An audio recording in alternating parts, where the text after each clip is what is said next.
This news is brought to you by Indian Career Defence Academy. इन सभी चारों cooperative societies को बहुत बहुत बधाई देता हूं और हिमाचल प्रदेश की बाकी कोऑपरेटिव सोसाइटीज़ से भी निवेदन करता हूं कि वो भी इसी तरह से जो है वो कोऑपरेटिव सेक्टर में जहाँ भी वो काम कर रहे हैं काम करते रहें, क्योंकि हिमाचल प्रदेश कोऑपरेटिव सेक्टर का जनक है।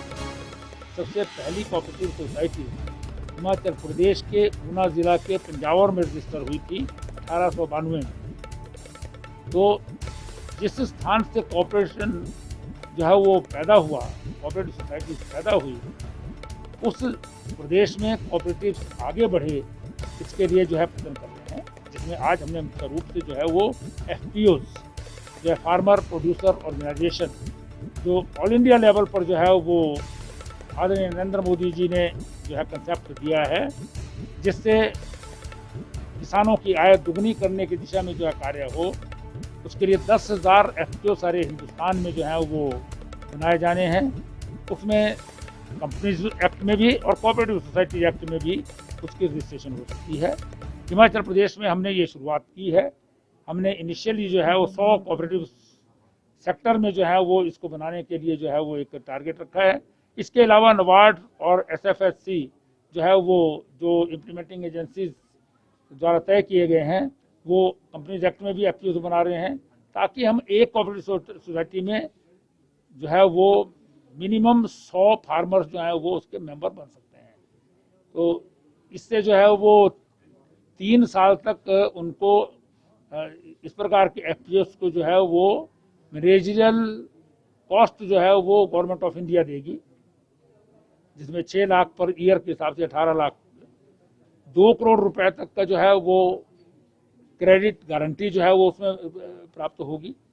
आप इसमें जो है वो इंफ्रास्ट्रक्चर क्रिएट कर सकते हैं, वैल्यू एडिशन के लिए काम कर सकते हैं, प्रोसेसिंग के लिए काम कर सकते हैं, और उन जैसे सेब के क्षेत्र में छोटे छोटे कोल्ड स्टोर लगें, 100 लोग जो इकट्ठे होंगे, उनका माल जब मार्केट में आवश्यकता हो, उसमें जो है ज़्यादा माल आ जाता है तो उसको होल्ड कर सकते हैं अपने कोल्ड स्टोर में, और जब जो है वो मार्केट में जाने की ज़रूरत हो तो वो भेज सकते हैं। तो इससे जो है वो फार्मर्स को जो है वो अपने प्रोड्यूस को मार्केट में बेचने के लिए बहुत महत्वपूर्ण जो है वो मदद मिलेगी। इस दृष्टि से आज की ये बैठक बहुत महत्वपूर्ण है। अभी इसके बाद जो है वो कोऑपरेटिव्स के जो हमारे असिस्टेंट रजिस्ट्रार हैं और विभागीय अधिकारी हैं, उनका जो है रिव्यू रजिस्ट्रार और सेक्रेटरी के द्वारा भी। देखिए, हिमाचल प्रदेश देवभूमि है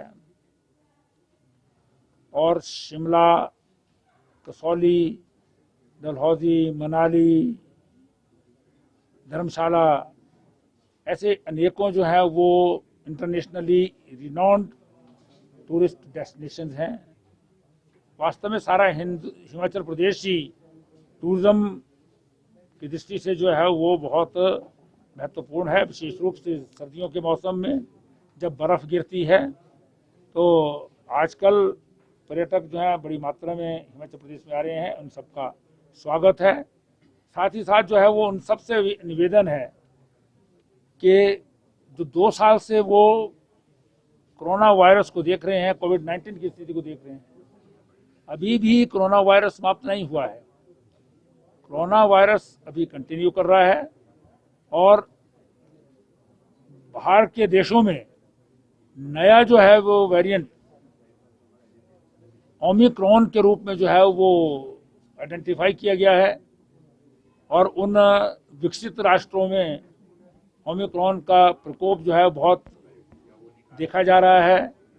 हिंदुस्तान में भी कुछ एक केसेस जो है वो आए हैं, और आज भारत सरकार ने भी अलर्ट जो है उसके लिए घोषित किया है कि भी हम जो है वो ये ना समझें कि भी हम जो है वो अपने कोरोना वायरस से जो है वो बाहर निकल गए हैं। हमको जो कोविड-19 का प्रोटोकॉल है उसको अभी भी जो है वो पूरी तरह से पालन करना चाहिए। हम मास्क पहन करके ही चलें, हम बहुत ज़्यादा भीड़ इकट्ठी ना हों, इसका जो है ध्यान रखें। हम जो साफ़ सफाई है और सैनिटाइजेशन है उसका भी पूरा जो है ध्यान रखा जाए, और ये ओमिक्रॉन का वेरिएंट जो है ये ना आ पाए, इस बात का जो है वो ध्यान रखें। तो हम जो है वो सिर्फ मौज मस्ती के लिए जो है वो इस बात को ना भूल जाएं कि कोविड-19 जो है वो फिर से जो है वो संक्रमण कर सकता है। तो बाकी जो है वो टूरिस्ट आए यहाँ पर क्रिसमस के रूप में आए, न्यू ईयर के लिए आए, यहाँ पर जो है वो बर्फ़ देखने के लिए आए, उनका बहुत बहुत स्वागत है। लेकिन इन सब चीज़ों का प्रोटोकॉल का ध्यान रखें।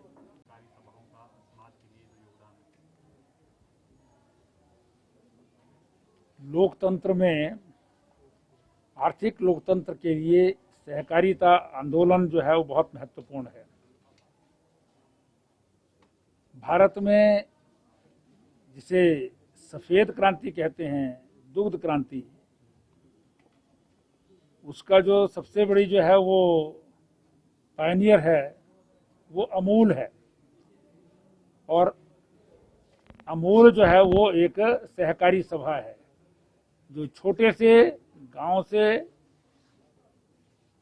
प्रारंभ हुई और आज जो है वो एक किस्म से मल्टीनेशनल के रूप में जो है वो काम करती है, जो बहुत बड़ी सहकारी सभा है। और सहकारिता में इफ्को, क्रिप्को, नेफेड, एनसीसीएफ, डिफरेंट तरह की जो है वो ऑल इंडिया की जो नेशनल लेवल की हमारी कोऑपरेटिव सोसाइटीज़ हैं।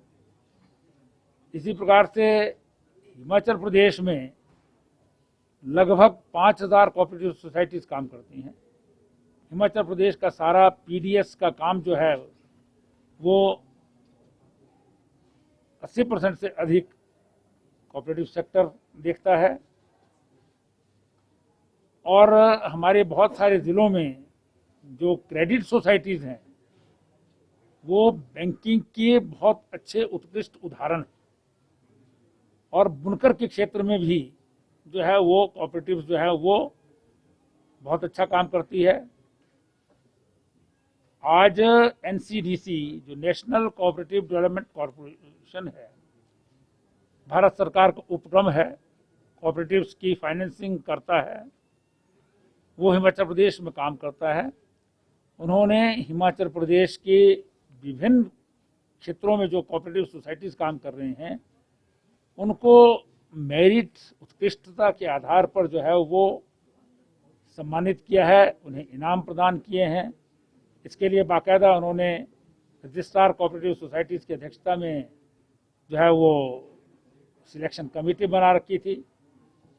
उसके आधार पर आज 4 कोऑपरेटिव सोसाइटीज़ को, 2 बुनकर सोसाइटीज़ और 2 PACS, primary agriculture cooperative societies, उनको जो है वो सम्मानित किया गया है।